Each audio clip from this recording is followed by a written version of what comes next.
Bom dia, boa tarde, boa noite, sétimo ano. Beleza? Bom, vamos para mais uma aula de ciências do dia 1º de abril. Nós estávamos falando sobre o filo dos artrópodes, nós já vimos a classe dos insetos, agora nós vamos ver a classe dos aracnídeos. Então aqui a gente já tem até destacado quais são os seres vivos que fazem parte dessa classe: aranhas, escorpiões, carrapatos e ácaros. Então vamos ver as características que os diferenciam dos insetos. Lembrando que todos eles são artrópodes, então tem o exoesqueleto, a ocorrência de mudas, tem pernas articuladas, ok? O que muda geralmente é o número de pernas, tem alguns anexos do corpo um pouco diferentes, que nós vamos estudar agora. Tá lá na página 80 até a página 83. Dá uma lida lá também, tem algumas curiosidades. Leia lá. Características dos aracnídeos. Então, diferente dos insetos que tinha a divisão, 3 segmentos no corpo, aqui a gente tem cabeça e tórax grudados, que é um cefalotórax, e o abdômen separado. Então, são 2 segmentos. Nesse caso, os aracnídeos têm 4 pares de pernas, então tem 8 pernas. Um par de quelíceras. Essas quelíceras, elas ficam na frente, faz parte do... Como esse tipo de ser vivo, ele não tem mandíbula, então ajuda na alimentação. Então as quelíceras são bem desenvolvidas nas aranhas, certo? Outra coisa, nós temos um par de pedipalpos. Esses pedipalpos, eles ajudam na parte sensorial, na manipulação de alimentos. No caso dos escorpiões, aquela tipo uma garra que ele tem, são pedipalpos, certo? E outra coisa também que diferencia, os aracnídeos dos insetos, a ausência de antenas e também, muito importante, a ausência de asas. Ainda bem, imagina uma aranha voadora. Não dá. As mães aí vão concordar comigo que a aranha voadora já seria demais nessa humanidade, Paramos por aí, ainda bem. Bom, a ausência de antenas e também adicionei a ausência de asas. Vamos falar um pouquinho sobre as aranhas.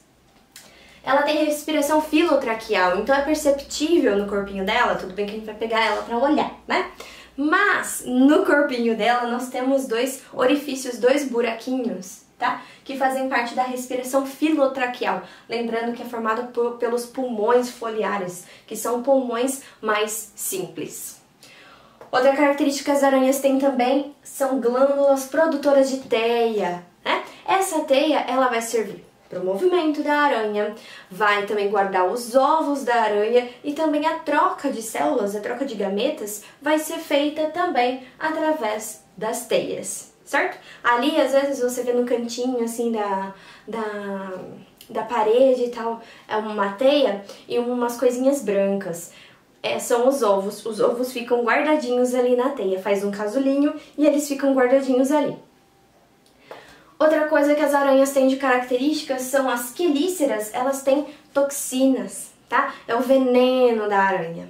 No caso, a maioria delas não matam as pessoas, mas nós temos algumas espécies como a aranha marrom, a armadeira, a viúva negra, que são aranhas que têm toxinas muito fortes e pode ou acabar com por exemplo, se você tem uma picada no dedo, no caso da aranha marrom, a picada no dedo, se isso não for cuidado, se não for para o hospital para receber um remédio, esse seu dedo ele pode ir apodrecendo, pode perder o dedo, certo? Então, tem algumas espécies de aranhas que têm essas toxinas realmente muito perigosas.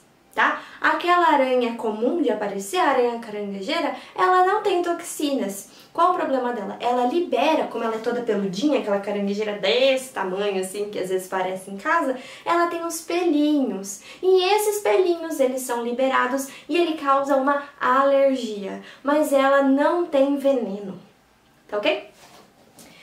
Escorpiões. Os escorpiões a gente vê, uma característica do corpo dele, a gente vê a cauda, no final da cauda tem aquele ferrão, no ferrão tem veneno. E nós temos muitos escorpiões que têm esse veneno e ele é muito grave, Ele pode chegar a matar uma pessoa, certo? Outra coisa que a gente falou sobre aqueles na frente dele, né? Ele tem aquelas garras desenvolvidas. Esses são os palpos. Os pedipalpos são desenvolvidos. Agora, as quelíceras dos escorpiões são pequenininhas, tá? Não são tão desenvolvidas. Por isso que nós vemos principalmente esses palpos. E por último, nós temos carrapatos e ácaros. O que eles causam, né? Os carrapatos, eles precisam se alimentar de sangue, então nós chamamos eles de hematófagos, certo? Os ácaros, geralmente, ele vai estar no lugar que fica muita coisa guardada, poeira, causa muita alergia nas pessoas. Transmissor de doenças, os carrapatos, eles são, né, alguns são transmissores de doenças, e aqui eu coloquei como exemplo a febre maculosa.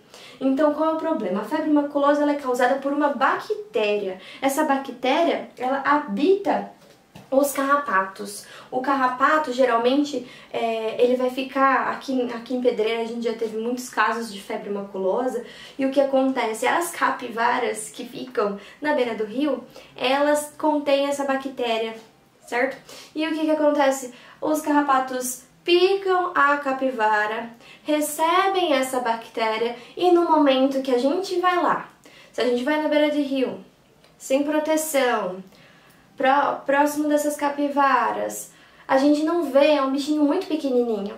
Então quando a gente vai andar perto do mato, a gente tem que ter cuidado, tem que usar bota, tem que usar proteção, né? Muitas vezes a gente tem um EPI, um equipamento de proteção individual, então tem um macacão que você usa, né? Quem vai muito para campo usa esse macacão para se proteger do carrapato. Então fecha o pé, usa bota, tudo para não ter contato com esse carrapato, porque a gente não sabe quando ele vai estar infectado com a bactéria ou não. Certo? Então, cuidado, lá na página 83 nós temos alguns cuidados que devem ser tomados em ambientes que são propícios para desenvolvimento de carrapatos. Certinho? Tranquilo?